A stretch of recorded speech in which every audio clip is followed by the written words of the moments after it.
Hello everyone, welcome back to another video. So today in this video we will see the image of Next.js.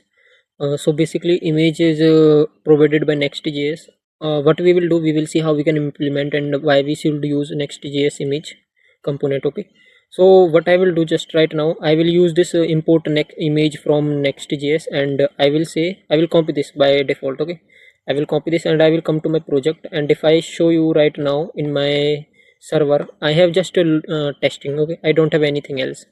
So what I will do right now, I will remove this from, or what I will do, I will just paste it here. Okay, now as you can see, I have imported this image here. Import image from next/image. Okay, after that I am saying src, so I need to change this. Okay, I need to change this. What I need to do, I have downloaded one image with the name image dot png. Okay, so I will replace it image dot png. Okay, now it is saying I have provided here what width I need, and height I provided, class nothing. Okay, class I don't need right now, and here is alt text. That's fine. So, okay, now if I come here and refresh, so currently I'm saying I'm not getting this output. Okay, it is jpg. Okay, jpg. Okay, cool.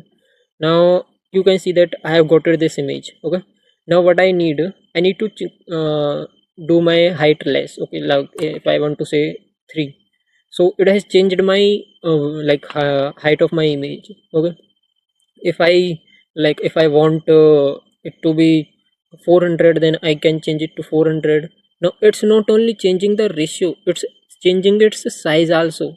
Okay, it's if I do it like 5, not 5, actually 50. Okay, and I do here 10, so it will change its size also. Okay, it has changed, and it's looking too old, so I will do 50. Okay, so it has, if I open this image in new tab, so it has changed its size. Currently you can see it is of 924b, means it's not even 1 KB.